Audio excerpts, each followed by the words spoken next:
अस्सलाम वालेकुम my dear students, उम्मीद है आप सब ठीक ठाक होंगे, बहुत खुश होंगे। आज हम डिस्कस करेंगे हाइपरटेंशन के बारे में। इसके साथ साथ हम देखेंगे कि वो कौन कौन सी दवाइयां हैं जिनको हम इस्तेमाल कर सकते हैं हाइपरटेंशन की ट्रीटमेंट में। तो सबसे पहले आपको कंसेप्ट होना चाहिए कि व्हाट इज़ हाइपरटेंशन। हाइपरटेंशन का मतलब होता है कि ब्लड प्रेशर का ज़रूरत से ज़्यादा बढ़ जाना, इसको हम कहते हैं हाइपरटेंशन। अब हाइपरटेंशन की बेसिक रीज़न क्या होती है? आपको पता है कि हमारी बॉडी के अंदर मुख्तलिफ किस्म की वेसल्स का जाल होता है। सपोज करें ये हमारी खून की नाली है, ये नाली का एक नॉर्मल वॉल्यूम है, ठीक है, इसका साइज है। That is a blood vessel. इस ब्लड वेसल के अंदर क्या चीज मूव करती है? इस ब्लड वेसल के अंदर ब्लड मूव करता है। अगर किसी वजह से ये ब्लड वेसल साइज में तंग हो जाए, तंग कैसे हो सकती है कि हो सकता है कोई चीज आके इसमें ब्लॉकेज क्रिएट कर दे, जिसकी वजह से रास्ता क्या हो जाएगा, ब्लड के बहने का तंग हो जाएगा। तो ब्लड वेसल का रास्ता क्या हो गया, तंग हो गया। दैट इज कॉल्ड वेजो कंस्ट्रिक्शन, ठीक है। सो वेजो कंस्ट्रिक्शन एक मेजर काज है ब्लड प्रेशर के बढ़ने की। अब ब्लड प्रेशर कैसे बढ़ रहा है, देखिए ये इसकी सिंपल सी एग्जांपल है कि अगर जैसे आप घरों में पानी का पाइप यूज करते हैं प्लांट्स को पानी देने के लिए, तो अगर आप पाइप को नॉर्मली पकड़ के प्लांट्स को पानी देते हैं तो पानी आपका यहाँ पे गिरता है। बट अगर आप नाली को या पाइप को आगे से प्रेस करते हैं तो आप क्या कर रहे हैं, पाइप का रास्ता जो है या नाली का रास्ता जो है वो क्या कर देते हैं, तंग कर देते हैं। जब आप पाइप को आगे से प्रेस करते हैं तो वेसल ये पाइप क्या हो जाता है, कंस्ट्रिक्ट हो जाता है। जब वो कंस्ट्रिक्ट हो जाता है तो आपका जो पानी है वो प्रेशर से बहुत दूर जाके गिरता है। तो उस कंडीशन को हम कहते हैं कि हमारे पास पानी का प्रेशर जो है वो क्या हो गया है, ज्यादा हो गया। इसी तरह से हमारी ब्लड वेसल्स के अंदर होता है कि ब्लड वेसल्स के अंदर ब्लड एक खास फ्लो के साथ फ्लो कर रहा होता है, खास स्पीड के साथ फ्लो कर रहा होता है। बट अगर किसी वजह से हमारी रास्ता जो है वो तंग हो जाए तो पीछे से तो हार्ट से ब्लड की सप्लाई आ रही है। जब हार्ट से ब्लड की सप्लाई मुसलसल आ रही होती है और आगे से रास्ता तंग हो जाता है तो उस रास्ते को इस नाली की दीवारों के ऊपर प्रेशर लगाना पड़ता है, और वो इस प्रेशर की वजह से फिर वो पानी, ये ब्लड जो है वो आगे की तरफ धक्का खाता है और वो आगे की तरफ मूव करता है। सो ब्लड प्रेशर वो प्रेशर होता है जो कि खून या जो आपका ब्लड जो है वो ब्लड वेसल्स की दीवारों के ऊपर लगाता है जब उसने एक तंग रास्ते से गुजरना होता है। तो याद रखिएगा, जब भी वेसल्स कंस्ट्रिक्ट होती हैं तो फ्लो से मुराद है रास्ता, मूवमेंट, स्पीड। तो ब्लड की स्पीड आहिस्ता हो जाती है, लेकिन उसको गुजरने के लिए क्या करना पड़ता है, प्रेशर ज्यादा लगाना पड़ता है। ये ऐसा ही है कि अगर एक हेल्दी पर्सन है और रास्ता बहुत छोटा सा है, इतनी सा एक रास्ता है, उसमें से अगर हेल्दी पर्सन ने गुजरना हो तो उसको गुजरने के लिए क्या होगा, इधर की दीवार से भी टकराना पड़ेगा, साथ वाली दीवार से भी टकराना पड़ेगा, और उसकी स्पीड क्या हो जाएगी, आहिस्ता हो जाएगी, उसकी फ्लो आहिस्ता हो जाएगा, लेकिन उसको प्रेशर ज्यादा लगाना पड़ेगा उस रास्ते से गुजरने के लिए। जबकि उसके बरक्स अगर एक पतला इंसान है और वो उसी रास्ते से गुजरना चाहता है तो उसका फ्लो तेज होगा, क्योंकि उसको साइड पे मजाहमत नहीं करनी पड़ रही, ठीक है। तो that is called blood pressure. So hypertension एक ऐसी कंडीशन है जिसमें हमारी बॉडी के अंदर ब्लड प्रेशर क्या हो जाता है, ज़रूरत से ज़्यादा बढ़ जाता है। अब ये जो सारा सिनेरियो मैंने लिखा है ये आप फिजियोलॉजी में फर्स्ट ईयर में पढ़ कर आए हैं। यहाँ पे मैं बस उस चीज़ को आपको एक रिवाइज करवा रही हूँ ताकि आपको पता हो कि अगर कोई ब्लड प्रेशर की ड्रग आ जाती है तो आपने उसका मैकेनिज्म ऑफ एक्शन क्या लिखना है। ब्लड प्रेशर होता है cardiac output multiply by total peripheral resistance. Cardiac output क्या होता है कि सपोज करें ये दिल है, दिल एक मिनट में कितनी दफा या कितना ब्लड जो है, या एक दफा जब दिल, बल्कि एक मिनट में दिल कितना ब्लड को बाहर बॉडी की तरफ फेंकता है, that is called cardiac output. यानी कि दिल के काम करने की सलाहियत को हम कार्डिक आउटपुट कहते हैं, और उसको हम मल्टीप्लाई करते हैं टोटल पेरिफेरल रेजिस्टेंस से। इसकी मैं आपको एक सिंपल सी डायग्राम दिखाती हूँ। ये देखिएगा, ये हमने एक जनरल सी डायग्राम ड्रॉ की है जिसमें हमने दिखाया है कि ये हार्ट है जिसमें दो ऊपर वाले जो खाने होते हैं जो छोटे होते हैं इनको हम कहते हैं एट्रिया, और जो नीचे वाले दो खाने होते हैं ये बड़े होते हैं, इनको हम कहते हैं वेंट्रिकल्स, ठीक है। जो मैंने रेड वाला पोर्शन बनाया है इसके अंदर ऑक्सीजनेटेड ब्लड है, जो मैंने ब्लू से पोर्शन रिप्रेजेंट किया है इसके अंदर डी या ऑक्सीजनेटेड ब्लड मौजूद है। सो जो अगर आप डायग्राम ड्रॉ करते हैं तो राइट साइड को लेफ्ट लिखते हैं, लेफ्ट साइड को राइट लिखते हैं। तो ये जो है ऊपर वाला एरिया इसको मैं कहूंगी दिस इज लेफ्ट एट्रिया, जो नीचे वाला एरिया है इसको मैं कहती हूँ दिस इज लेफ्ट वेंट्रिकल। और एट्रिया और वेंट्रिकल के दरमियान में एक दरवाजा होता है, एक वॉल होता है, उस वॉल का नाम होता है बाइकस्पिड वॉल, या इसको मिट्रल वॉल भी कहते हैं। इस तरह से अगर आप राइट साइड पे आ जाए तो राइट साइड पे आप देखेंगे कि जो ऊपर वाला एरिया होता है इस एरिया को हम कहते हैं राइट एट्रिया। जो नीचे वाला एरिया होता है इसे हम कहते हैं राइट वेंट्रिकल। ठीक है, राइट एट्रिया और राइट वेंट्रिकल के दरमियान में जो हमारे पास वॉल होता है, दरवाज़ा होता है, इसको हम कहते हैं ट्राइकस्पिड वॉल। इसको ट्राइकस्पिड क्यों कहते हैं? क्योंकि इसमें इस तरह से 3 कैप्स होती हैं, भार होते हैं। इसको बाइकस्पिड क्यों कहते हैं? क्योंकि इसमें 2 भार होते हैं। ठीक है, तो इस तरह से ब्लड जो है वो ऊपर से नीचे एट्रिया से वेंट्रिकल के अंदर मूव करता है। जो लेफ्ट हार्ट होता है इसमें ऑक्सीजनेटेड ब्लड होता है, जो राइट हार्ट होता है इसमें आपके पास डी ऑक्सीजनेटेड ब्लड होता है। अब होता क्या है कि सबसे पहले आपका जब लेफ्ट एट्रिया कॉन्ट्रैक्ट करता है तो अंदर ब्लड क्योंकि मौजूद है, अंदर ब्लड मौजूद होता है, लेफ्ट एट्रिया कॉन्ट्रैक्ट करता है, ब्लड के ऊपर प्रेशर अप्लाई होता है। जब प्रेशर अप्लाई होता है तो दरवाज़ा खुल जाता है और ब्लड नीचे वेंट्रिकल में आ जाता है, लेफ्ट वेंट्रिकल में आ जाता है। लेफ्ट वेंट्रिकल फिर सुकड़ते हैं। जब लेफ्ट वेंट्रिकल सुकड़ते हैं, क्योंकि आपको पता है हार्ट के यहाँ पे मसल्स होते हैं, जब कैल्शियम आता है तो मसल्स क्या करते हैं? कॉन्ट्रैक्ट होते हैं। जब मसल्स कॉन्ट्रैक्ट होते हैं तो अंदर एरिया कम हो जाता है, प्रेशर बढ़ जाता है। प्रेशर के बढ़ने की वजह से ये वाला दरवाज़ा खुलता है। इस दरवाजे को हम कहते हैं एओर्टिक वॉल। ठीक है, तो 4 वॉल होते हैं दिल के अंदर, बाइकस्पिड या mitral valve, tricuspid wall, aortic wall और पल्मोनरी वॉल। जो आपके पास बाइकस्पिड और एओर्टिक वॉल है ये लेफ्ट वाले पार्ट में होता है, ट्राइकस्पिड और पल्मोनरी वॉल आपके पास राइट वाले पार्ट में होता है। ठीक है, सो जब आपके पास लेफ्ट वेंट्रिकल कॉन्ट्रैक्ट करता है तो लेफ्ट वेंट्रिकल के कॉन्ट्रैक्ट करने से ये दरवाज़ा खुलता है। वैसे दरवाज़ा पीछे की तरफ होता है, लेकिन मैंने इसको सिंपल समझाने के लिए मैंने यहाँ पे ये वॉल बना दी है ताकि आपको समझ आए, वरना अदरवाइज ये ब्लड पीछे से होके निकलता है। जो मैंने सिंपल करने के लिए आपको यहाँ से समझा दिया है कि जब ये दरवाज़ा खुलता है तो ब्लड क्या होता है? पूरी बॉडी की तरफ मूव करता है। अब ब्लड जिन नालियों के जरिए से मूव करता है उसको हम कहते हैं आर्टरीज। जैसे ही ये ब्लड दिल को छोड़ता है तो नाली थोड़ी सी मोटी होती है, उसको हम कहते हैं एओर्टा। एओर्टा आगे जाके मजीद बारीक होती है, उसको हम कहते हैं आर्टरीज। आर्टरीज आगे जाके मजीद बारीक होती हैं, उनको हम कहते हैं आर्टरियोज। और आर्टरियोज आगे जाके मजीद बारीक बारीक धागों में कन्वर्ट होते हैं, उनको हम कहते हैं कैपिलरीज। ठीक है, इन कैपिलरीज के जरिए से पूरी बॉडी में हाथ, पाँव, सर सबको जो है ब्लड की सप्लाई पहुंचा दी जाती है। अब बॉडी के ये मुख्तलिफ पार्ट क्या करते हैं? इस ऑक्सीजन को इस्तेमाल करते हैं और ऑक्सीजन को इस्तेमाल करने के बाद इसको कन्वर्ट कर देते हैं कार्बन डाइऑक्साइड के अंदर। अब क्या होता है? अब हमारे ब्लड के अंदर कार्बन डाइऑक्साइड क्या हो गई है? बढ़ गई है और ऑक्सीजन क्या हो गई है? कम हो गई है। लिहाजा जब ऑक्सीजन कम हो गई है तो खून को हमने किस से शो किया है? नालियों को ब्लू से शो किया है। अब कम ऑक्सीजन वाला खून जो है वो वापस इसी रास्ते के जरिए से यहाँ पे नहीं आ सकता, क्योंकि जो आपके पास लेफ्ट वाला पार्ट होता है, लेफ्ट हार्ट होता है, इसके अंदर हमेशा ऑक्सीजनेटेड ब्लड आता है। जब ऑक्सीजन कम हो जाएगी तो ब्लड यहाँ से बैक फ्लो नहीं हो सकता, क्योंकि ये भी बंद हो जाता है और ये भी वॉल बंद हो जाता है, ब्लड वापस नहीं जा सकता। लिहाजा ब्लड अब क्या करता है? ब्लड अब दूसरे रास्ते के ऊपर से जाता है, उस रास्ते को हम कहते हैं वेन्स का रास्ता। ठीक है, कैपिलरीज मजीद आगे जाके डिवाइड होती हैं और आगे जाके कंबाइन होती हैं वेन्यूज के साथ। वेन्यूज आगे जाके थोड़ी सी मोटी हो जाती हैं, उनको वेन्स कहते हैं। और ये वेन्स जो हैं ये बॉडी के निचले हिस्से से और बॉडी के ऊपर वाले हिस्से से ब्लड को कहाँ लेकर आती हैं? आपके पास राइट हार्ट में लेकर आती हैं। ठीक है, राइट हार्ट में आपके पास कम ऑक्सीजन वाला ब्लड जो है वो बॉडी के मुख्तलिफ हिस्सों से जमा हो गया है।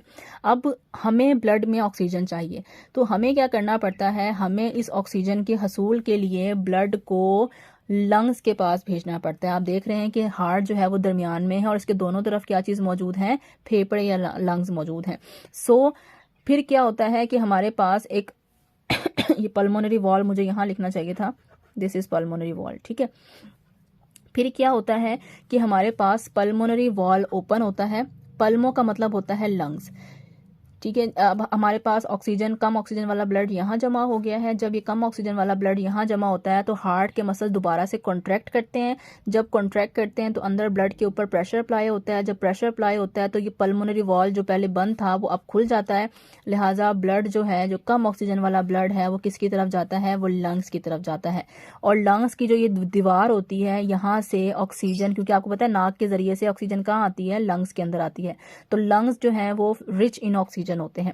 जब खून की नाली लंग्स के करीब से गुजरती है तो ऑक्सीजन इनमें से डिफ्यूज होकर आपके पास ब्लड के अंदर आना शुरू हो जाती है।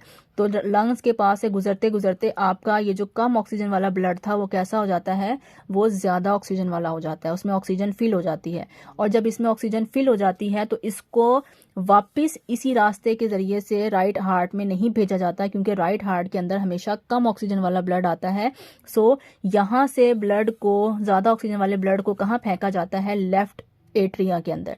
फिर लेफ्ट एट्रिया सुकड़ते हैं, जिसकी वजह से ये वॉल्व खुलता है और ब्लड कहाँ जाता है आपके पास, लेफ्ट वेंट्रिकल के अंदर। फिर लेफ्ट वेंट्रिकल सुकड़ते हैं, ये वाला वॉल्व खुलता है, ब्लड कहाँ जाता है, बॉडी के अंदर। फिर बॉडी इस्तेमाल करती है, फिर उसमें ऑक्सीजन कम हो जाती है, फिर ब्लड यहाँ जाता है, फिर उसमें ऑक्सीजन कम है, फिर ये दरवाज़ा खुलता है, फिर ये लंग के पास जाता है। और इस तरह से ये सारा सर्कल दिन में मुसलसल जो है वो चलता रहता है। इससे हमारे ब्लड को ऑक्सीजन मिलती है। अब हमने कहा था कि ब्लड प्रेशर जो है वो डिपेंड करता है cardiac output into total peripheral resistance. Cardiac output ये है कि जब हार्ट सुकड़ता है, जब लेफ्ट हार्ट जब सुकड़ता है या लेफ्ट वेंट्रिकल जब सुकड़ता है तो वो कितनी दफ़ा, एक मिनट में कितनी दफ़ा ब्लड को बॉडी से, दिल से बॉडी की तरफ फेंकता है, that is called cardiac output. जितनी दफ़ा दिल ज़्यादा सुकड़ेगा उतनी दफ़ा ये दरवाज़ा खुलेगा और उतनी दफ़ा ब्लड जो है वो बॉडी की तरफ फेंका जाएगा। ठीक है। और टोटल पेरिफेरल रेजिस्टेंस का मतलब है कि ये जो हमारी ब्लड वेसल्स हैं इनके अंदर कोई मज़ाहमत तो नहीं है। अगर इसके अंदर मज़ाहमत होगी, इसके अंदर अगर कोई रुकावट मौजूद होगी तो ब्लड को गुजरने के लिए प्रेशर का सामना करना पड़ेगा। जैसे कि मैंने आपको स्टार्ट में बताया कि जब कोई रुकावट होती है तो ब्लड क्या करता है, दीवारों के ऊपर प्रेशर अप्लाई करता है, जिसकी वजह से इधर भी और इधर भी ऐसा ही होगा। अगर यहाँ पे भी रुकावट होगी तो भी ब्लड जो है वो प्रेशर अप्लाई करेगा और दिल के ऊपर जो है वो प्रेशर अप्लाई हो सकता है। सो आपने याद रखना है कि ब्लड प्रेशर जो है वो इक्वल होता है कार्डिक आउटपुट के, कि एक मिनट में दिल कितनी दफ़ा कॉन्ट्रैक्ट हो रहा है और ब्लड को बॉडी की तरफ फेंक रहा है, multiply by total peripheral resistance के जब वो जिन नालियों में से गुजर रहा है उन नालियों में कितनी मज़ाहमत है। और इन सब को अगर आप देखें तो इन सब का डायरेक्ट रिलेशन है। डायरेक्ट रिलेशन का मतलब है कि अगर दिल ज़्यादा कॉन्ट्रैक्ट करेगा तो कार्डिक आउटपुट बढ़ेगा, अगर कार्डिक आउटपुट बढ़ेगा तो ब्लड प्रेशर बढ़ जाएगा। इसके साथ साथ अगर रेजिस्टेंस बढ़ेगी, नालियां तंग हो जाएंगी, जिसकी वजह से मज़ाहमत बढ़ जाएगी, ब्लड को गुजरने के लिए मज़ाहमत का सामना करना पड़ेगा, रेजिस्टेंस का सामना करना पड़ेगा, तो उस कंडीशन में भी क्या हो जाएगा, ब्लड प्रेशर इंक्रीज हो जाएगा। तो ये बातें आपसे पूछ ली जाती हैं वाइवा में कि कार्डिक आउटपुट बढ़ेगा तो भी ब्लड प्रेशर बढ़ेगा, टोटल पेरिफेरल रेजिस्टेंस बढ़ेगी तो भी ब्लड प्रेशर बढ़ेगा, और मैंने इसको शॉर्ट में यहाँ पे मेंशन कर दिया है। तो फिर मैंने बताया कि कार्डिक आउटपुट क्या होता है, quantity of blood pumped by the heart in 1 minute, एक मिनट में कितनी दफ़ा दिल बॉडी की तरफ ब्लड फेंकता है, इसको आप कार्डिक आउटपुट कहते हैं। टोटल पेरिफेरल रेजिस्टेंस ये होती है कि ये फोर्स होती है जो कि एग्जर्ट की जाती है ब्लड के ऊपर बाय द ब्लड वेसल्स, कि नालियां कितनी फोर्स लगा रही हैं या ब्लड नालियों के ऊपर कितनी फोर्स लगा रहा है आगे की तरफ हरकत करने के लिए। जब ये दोनों चीज़ें ज़्यादा हो जाती हैं तो ब्लड प्रेशर ज़्यादा हो जाता है। मजीद फिर हम अगर डिटेल में देखें तो कार्डिक आउटपुट क्या होता है, कार्डिक आउटपुट होता है stroke volume into heart rate. Stroke volume ये होता है कि एक दफ़ा जब दिल सुकड़ेगा तो कितना वॉल्यूम में, कितना ज़ोर से वो ब्लड बॉडी की तरफ फेंकता है, उसको आप कहते हैं स्ट्रोक वॉल्यूम। ठीक है। कि अगर हम कार्डिक आउटपुट की बात करते हैं तो कार्डिक आउटपुट के लिए हम 1 मिनट का वर्ड यूज़ करते हैं। अगर हम स्ट्रोक की बात करें, जैसे कि अगर आपको कोई गेंद करवाए और आप उस बॉल के ऊपर छक्का लगाएं तो हम कहते हैं इसने एक अच्छा स्ट्रोक लगाया है। स्ट्रोक का मतलब है कि कितनी ज़ोर से दिल ब्लड को बॉडी की तरफ फेंक रहा है एक दफ़ा जब वो सुकड़ता है। तो जब दिल एक दफ़ा पंप करता है तो लेफ्ट वेंट्रिकल से कितना ब्लड बॉडी की तरफ जाता है एक दफ़ा दिल के सुकड़ने से, तो इसको हम कहते हैं स्ट्रोक वॉल्यूम। हार्ट रेट क्या होता है कि दिल कितनी दफ़ा कॉन्ट्रैक्ट करता है, एक मिनट में दिल कितना कॉन्ट्रैक्ट करता है, उसको आप हार्ट रेट कहते हैं। सो अगर हम गौर करें तो cardiac output is directly proportional to the stroke volume into heart rate. जितना ज़ोर से ब्लड बॉडी की तरफ फेंका जाएगा कार्डिक आउटपुट क्या हो जाएगा, बढ़ जाएगा। जितनी ज़्यादा दफ़ा दिल कॉन्ट्रैक्ट करेगा एक मिनट में उतना ही कार्डिक आउटपुट ज़्यादा होगा। नॉर्मली हमारा दिल जो है वो 72 टाइम्स पर मिनट बीट करता है, बट अगर दिल ज़्यादा ज़ोर से धक धक करना शुरू हो जाए, हार्ट रेट बढ़ जाए, तो कार्डिक आउटपुट क्या होगा, बढ़ जाएगा, यानी बॉडी की तरफ ज़्यादा ब्लड जो है वो सप्लाई किया जाएगा। अब आ जाते हैं कि हाइपरटेंशन को ट्रीट करने के लिए हम कौन कौन सी मेडिसिन इस्तेमाल कर सकते हैं। सो ये अगेन वही डायग्राम जो मैंने आपको दिखाई थी, जिसमें हमने ऑक्सीजनेटेड ब्लड को डीऑक्सीजनेटेड ब्लड से अलग किया है। यहाँ पे हमने राइट हार्ट के ऊपर एक नोड मौजूद होता है, that is called SA node. इसको आप साइनो एट्रियल नोड कहते हैं। जो भी सिग्नल्स ब्रेन से आते हैं जिसकी वजह से हार्ट कॉन्ट्रैक्ट करता है, सबसे पहले वो सिग्नल यहाँ पर आते हैं, जिसकी वजह से हार्ट में मौजूद एट्रिया और वेंट्रिकल्स अपनी मूवमेंट शो करते हैं। अब हम देखते हैं कि हमने अगर एंटी हाइपरटेंसिव ड्रग्स इस्तेमाल करनी है तो हमारे पास क्या क्या ऑप्शन हो सकते हैं। ये सबसे ज़्यादा पूछे जाने वाला क्वेश्चन है, पेपर्स में भी और वाइवा में भी। तो हम बीटा ब्लॉकर्स इस्तेमाल कर सकते हैं, जिसमें हमारे पास प्रोप्रानोलोल आती है। प्रोप्रानोलोल ऐसी ड्रग है जो तकरीबन हर तरह के कार्डियोवास्कुलर सिस्टम के में आपके पास आएगी। सो इसको अगर आपने देखना है तो आप एड्रीनर्जिक एंटेगोनिस्ट की जो मेरी लिस्ट है या सिंपैथेटिक एंटेगोनिस्ट की जो प्ले लिस्ट है वहाँ पर जाके चेक कर सकते हैं। इसके अलावा हम अल्फा ब्लॉकर ड्रग इस्तेमाल करते हैं, डेट इज प्राजोसिन। इसकी डिटेल भी आपको सिंपैथेटिक एंटेगोनिस्ट या सिंपैथेटिक सिस्टम वाले चैप्टर में मिल जाएगी, या प्लेलिस्ट में आपके पास ऑटोनॉमिक नर्वस सिस्टम लिखा होगा, वहां पे आपको मिल जाएगी। फिर आता है कैल्शियम चैनल ब्लॉकर, जो कि हमने पिछले चैप्टर में पढ़ा था। कैल्शियम चैनल ब्लॉकर्स क्या करते हैं? कैल्शियम चैनल ब्लॉकर जो कैल्शियम की एंट्री है हार्ट के अंदर या मसल्स के अंदर वो कम करते हैं, लिहाजा हार्ट जो है वो कम कॉन्ट्रैक्ट करता है। जब वो कम कॉन्ट्रैक्ट करता है तो ये वॉल जो है वो देर से खुलते हैं। जब देर से खुलते हैं तो कार्डिक आउटपुट क्या हो जाता है? कम हो जाता है। कार्डिक आउटपुट कम होता है, टोटल पेरिफेरल रेजिस्टेंस कम होती है, जिसकी वजह से ब्लड प्रेशर क्या हो जाता है? कम हो जाता है। सो वेरापामिल जहां मैंने आपको पढ़ाया था वहां पे मैंने इसका बताया था कि इसको हाइपरटेंशन में इस्तेमाल करते हैं, आप सेम वही लिख सकते हैं। उसके बाद आता है AC inhibitor, angiotensin converting enzyme inhibitor. आपको पता है ये भी हमने स्टार्ट में पढ़ी है कि एसी इनहिबिटर्स, जिसको आप कैप्टोप्रिल कहते हैं, कंजस्टिव हार्ट फेलियर जो मैंने आपको पढ़ाया है वहाँ पे ये ड्रग लिखी है, क्योंकि ये रेनिन एंजियोटेंसिन सिस्टम को ब्लॉक करती है, एंजियोटेंसिन 2 को बनने से रोकती है। एंजियोटेंसिन 2 क्योंकि वैजो कंस्ट्रिक्शन काज कर रहा था, सो ये ड्रग जाके एंजियोटेंसिन 2 की फॉर्मेशन को रोकती है। एंजियोटेंसिन 2 नहीं बनता तो वैजो कंस्ट्रिक्शन नहीं होती, वेसल्स डायलेट हो जाती हैं, ब्लड आसानी से फ्लो करता है। जितनी वेसल्स डायलेट होंगी, जितनी रेजिस्टेंस कम होगी, उतना ब्लड प्रेशर जो है वो कम हो जाएगा। फिर आती है एंजियोटेंसिन रिसेप्टर ब्लॉकर, जिसमें हमारे पास लोजार्टन आती है। इसका भी मैकेनिज्म ऑफ एक्शन ये था कि एंजियोटेंसिन 2 को एंजियोटेंसिन 81 रिसेप्टर के साथ जाके बाइंड होने से रोकती है। जब तक एंजियोटेंसिन 2 अपने रिसेप्टर से बाइंड नहीं करता वो वैजो कंस्ट्रिक्शन नहीं करता, तो ये ड्रग जाके एंजियोटेंसिन 2 को बाइंडिंग से रोकती है, लिहाजा एंजियोटेंसिन 2 बाइंड नहीं करता, वैजो कंस्ट्रिक्शन नहीं होती, वेसल्स खुली रहती हैं, आराम से ब्लड जो है वो बॉडी की तरफ फ्लो करता है और ब्लड को किसी किस्म की मज़ाहमत का सामना नहीं होता। टोटल पेरिफेरल रेजिस्टेंस कम हो जाती है। जब रेजिस्टेंस कम हो जाती है तो ब्लड प्रेशर भी क्या हो जाता है? कम हो जाता है। फिर आती है आपके पास रेनिन इनहिबिटर, ये भी वहाँ पे मेंशन है, एलिस्कैरिन। ये दवाई जाके रेनिन एंजाइम को इनहिबिट करती है, जिसकी वजह से एंजियोटेंसिन 1 जो है वो नहीं बनता। ठीक है, ये तीनों ड्रग आपको कंजस्टिव हार्ट फेलियर में मिल जाएंगी। उसके अलावा आती हैं डाईयूरेटिक्स। डाईयूरेटिक्स एक प्रॉपर चैप्टर है। डाईयूरेटिक्स में मुख्तलिफ तरह की दवाइयाँ आती हैं, वो भी इंशाल्लाह जब हम डाईयूरेटिक्स का चैप्टर पढ़ेंगे वहाँ पे हम डिटेल में डिस्कस करेंगे। सो आपने अभी सिर्फ क्लासिफिकेशन के हवाले से इसको याद करना है और यहाँ तक की जो ड्रग है वो आपने डिटेल में पीछे से जाके पढ़ लेनी है, तो आपका हाइपरटेंशन का टॉपिक जो है वो कवर हो जाता है। आई होप लेक्चर आपको पसंद आया होगा। अगर लेक्चर पसंद आया है तो please like this video and subscribe my channel. Thank you so much. अल्लाह हाफिज़।